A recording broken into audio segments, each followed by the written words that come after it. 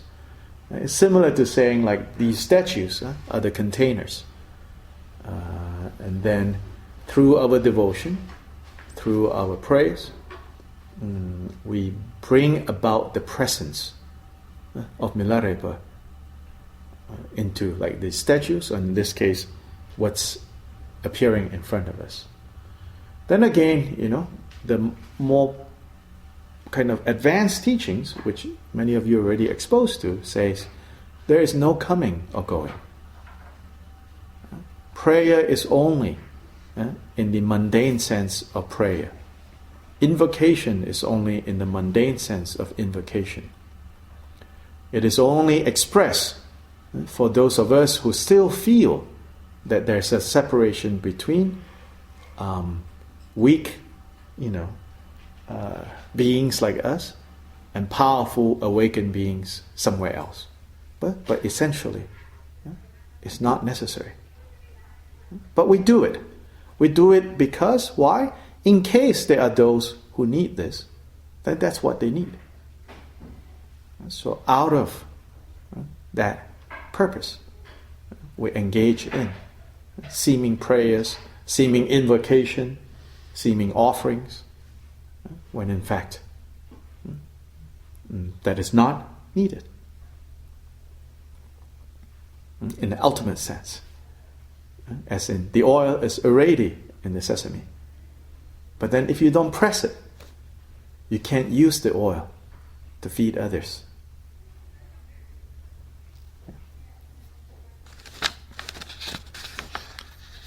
So I will read again.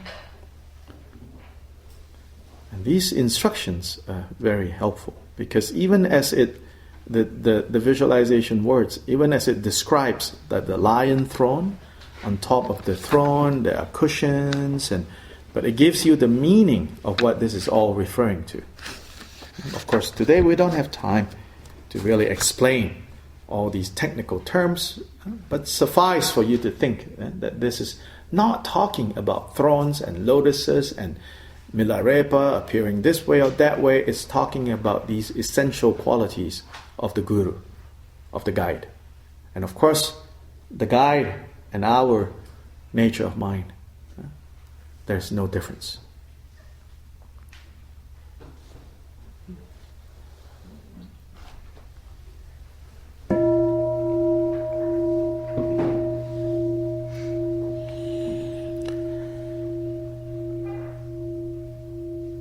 The nature of your mind that is primordially pure is Buddha.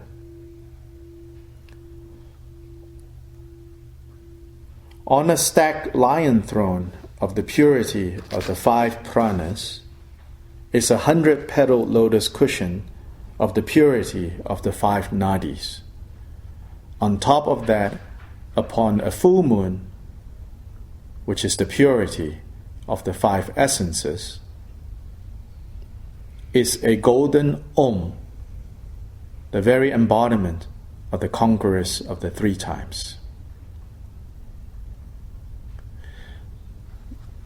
The 5 pranas, 5 nadis, and 5 essences are the very basis of our physical body.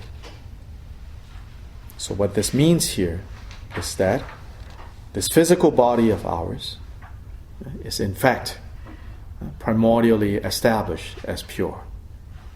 And within this purity is a golden Om, which is the very embodiment of the conquerors of the 3 times. From it, rays of light radiate, benefiting sentient beings. Absorbing back into itself, it then transforms completely into Venerable Shepa Dorje. He has a reddish-white glow and looks directly ahead with a smile, smiling at us. Clad in cotton, he wears a meditation belt that holds his knee. He has a tangle of hair the remaining of which is loose like leaves of a willow tree. His right hand brandishes the indestructible vajra of emptiness, and his left hand holds a vase of elixir of deathlessness. Humming the sound of Dharma in the mesmerizing melodies of his experiential songs, he sits in the manner of enjoyment, emanator of ecstasy. Surrounded by myriad dakinis spread out like clouds, sitting above him is the assembly of gurus, conferring the supreme empowerments. Idam deities in front rain down accomplishments, while Dharma protectors and guardians at the edge of the throne ward off obstacles. Rainbow lights like clouds spread in the middle space. Rays of light emanate from the three vajras at their three places, going to the Pure Lands such as Abhirati and others, inviting deities that dissolve inseparably into Milarepa and all the deities surrounding him.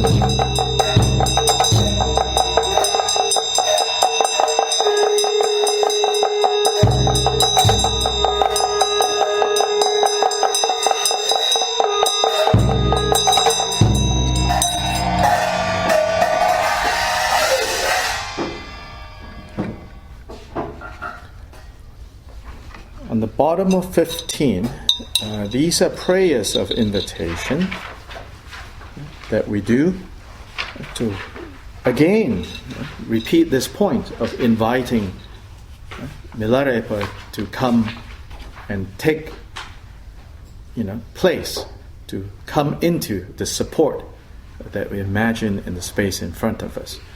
So together we repeat from the bottom of 15.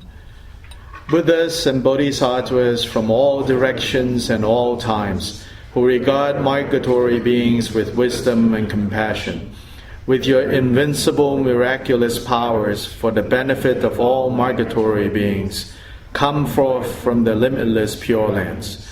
As sentient beings such as I increase our devotion, and as you love all migratory beings as a teacher towards his disciples, may you come with the power of your compassion to this place. At this time, as we invite you with the power of our faith, arali pem baja samaja. Lord Shepa Dorje and your heirs, may you kindly consider migratory beings with your compassion, and steadfastly remain bestowing upon our three doors the great blessings of your body, speech, and mind. Tishta Bedra Hong Samaya Satam. Whole embodiment of the five bodies, the all-pervading Lord of the mandalas, the clear physical manifestation of great primordial wisdom, the single sufficient refuge, cotton-clad venerable one, yearning with absolute devotion, I pay homage with my three doors. Namo Nama Hong. I fill the limitless and vast dimension of the oceans of Pure Lands with cumulus clouds of Samantabhadra's offerings, including drinking water, washing water, flowers, incense, lamps, superior perfumes, food, music, and offer them. Om Guru Hasa Bhaja Saparivara Argyam Padyam Pushpe Dhupam Aloke Kende Nivedyan Shabda Pratija Swaha.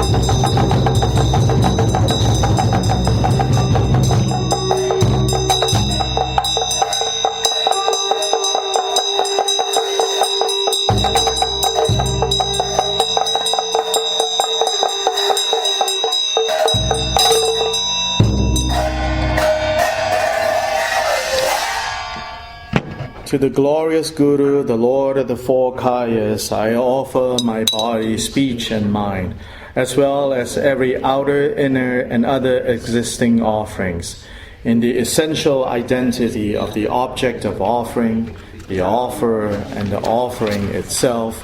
I offer you these as the great single taste without extremes. May you kindly grant the siddhis without effort. So here, even in the offering, it reminds us, in the essential identity of the object of offering, which is here Milarepa, and all the deities in front of us, the offer, which is ourselves, as the male and female Heruka and Vajravarahi, and all the things that we offer, that they're essentially of the same nature. No separation. No difference. And it is in that state that we offer the great single taste without extremes. And may you grant accomplishments. So now is the next offering, called the offering of the mandala, which is everything, everything that we experience, the entire universe, we offer. Hun Lye, the four untainted continents, the subcontinents and their surroundings, the precious sun and moon and the ocean and forests of trees, and all the flowers, medicines, and fruits that have ever existed, I offer the outer mandala to all the conquerors. Hun Lye, my body, the aggregates, the dhatus, the ayatanas, and the apparent objects, this corporeal body, along with the mass of grasping's creation, the flesh, blood, and bone, and the well-arranged, enjoyable mass of conjured offerings, I offer this inner mandala to all the conquerors. Hun Lye, by means of the enjoyment of the joy of empty bliss, of method wisdom, the marvelous enjoyments of the joys of non-dripping, in the secret exercise of the father and mother in union, I offer this secret mandala to all the conquerors. Hun Lye, outer and inner indivisible, thusness that is free from the four extremes, the offering and offerer in essence non-existent, is this self-aware, self-effulgent absolute truth. I offer this absolute truth mandala of the natural condition to all the conquerors. To the assembly of gurus who have fully perfected the three kayas, I offer the outer, inner, secret, and thusness offerings. Please accept my body, wealth, and all that appears and exists in their totality, and grant me the unsurpassed supreme attainment. Om Guru Ratna Mandala Puja Mega Mudra Saparana Samaye Ahum. So this last section is basically, as you recognize, the offering of the mandala, but on four increasingly more subtle and profound levels. The first is the outer universe, imagined as perfect and complete. Yeah? The next is the inner offering, which is the offering of our bodies. All our faculties, all our skandhas, all our mental, emotional, all that makes up our individual. That's the inner offering. We offer that. Then the secret offering is the offering of the joy and bliss that arises as these meditative experiences. We offer that.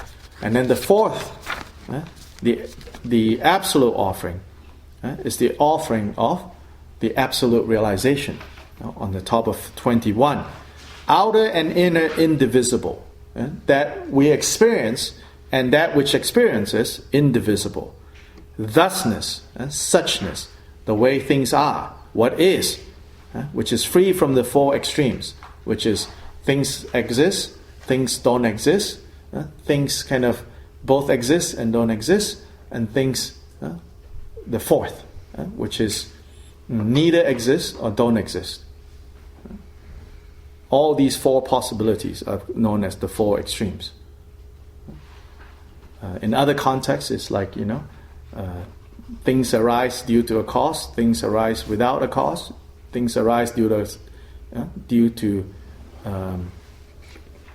arising from a cause, arising without causes, things neither nor, and both. These are the four. In different contexts, these four kind of keep turning up. The point here is exhausting all the categories that you can kind of conceptualize, cutting beyond that. The offering and the offerer, in essence, non-existent. As in non-existent as two separate things. That every time we talk about making an offering, then the object and the subject arise. But then when earlier we saw in the songs, right? The subject and object is only on a certain level, at a certain distance, you can talk about the subject and the object. Because when you look closer, there is no subject and object. When you look closer, there's no movement. Only from a certain distance you see movement, like my finger, right? But if you were like now, over at, I don't know, like from Thai Tara dining room, you won't see the moving finger.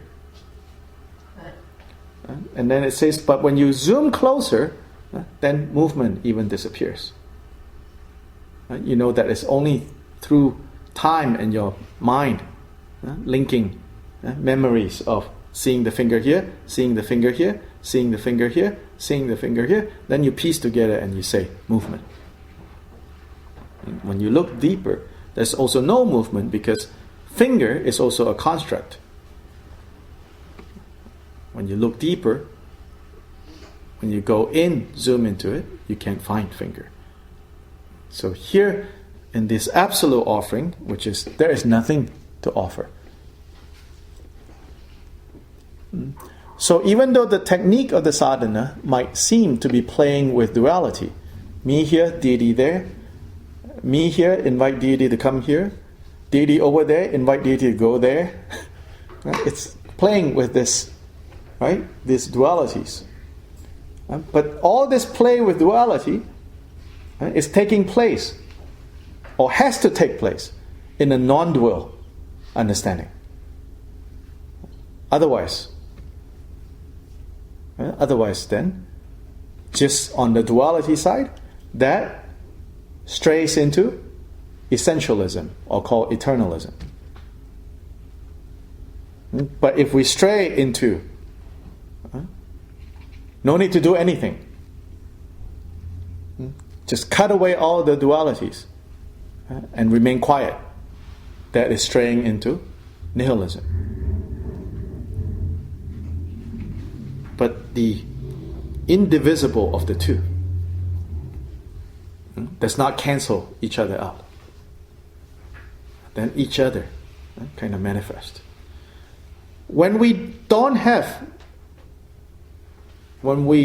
see, when we don't have the realization, this duality that is dancing in this ground, non-dual ground, manifests as samsara. When we have realization, when we have understanding, this duality that is dancing in the ground that is non-dual manifests as the divine mandala of the deities.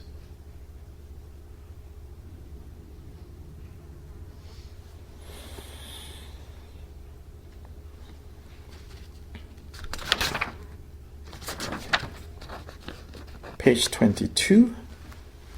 I pay homage to and praise this one known as pleasant to hear, who in the pitch darkness of the north is like the sun shining on a glacier. To all those who are worthy of praise, I shall bow with replicas of my body, equal in number to dust motes in the universe, and continuously give praise with utmost devotion. Here, this first praise, it is said, I pay homage to and praise the one known as pleasant to hear, is Topaga in Tibetan. Topaga was the name that Milarepa was given at birth. So that was his secular name, pleasant to hear. Probably when he was born, his cry was so sweet. Then his parents named him Pleasant to hear. Then, of course, later, all the songs that he sang was pleasant to hear. Who in the pitch darkness of the north refers to Tibet. It's like the sun shining on a glacier. This praise, it is said, was uttered by, anyone wants to guess? Who offered this praise to Milarepa? Gampopa? Gampopa, good guess. Marpa.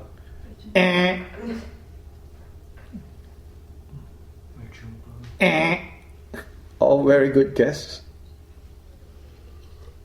Very good guesses, but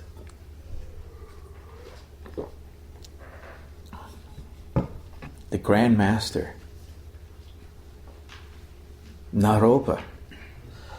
When Marpa went to India to receive teachings from Naropa, during one of the visits, Naropa made a prophecy and said, like suddenly, Marpa apparently was walking with Naropa, and suddenly Naropa turned towards the north in the direction of Tibet and put his palms together, and he said, I pay homage and praise the one known as pleasant to hear, who in the pitch darkness of the north is like the sun shining on a glacier.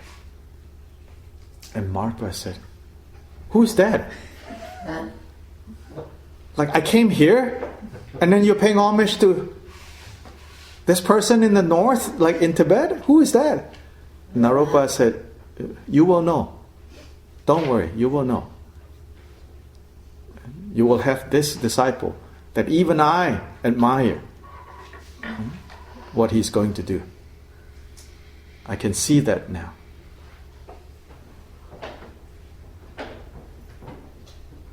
That's Milarepa.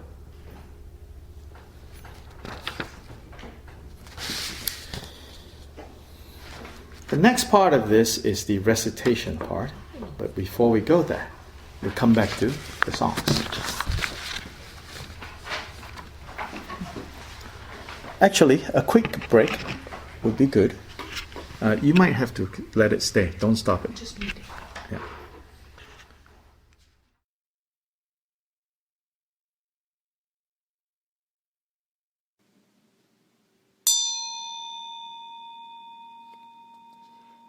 Thank you for listening to the Urban Dharma NC podcast. If you enjoyed this episode, we hope you'll consider supporting our mission to foster a deeper understanding of the teachings of the Buddha, to build meaningful community, and to integrate contemplative teachings into everyday life. We invite you to make a donation online at udharmanc.com or make a purchase at our store, tibetanspirit.com. Thank you. May all beings benefit.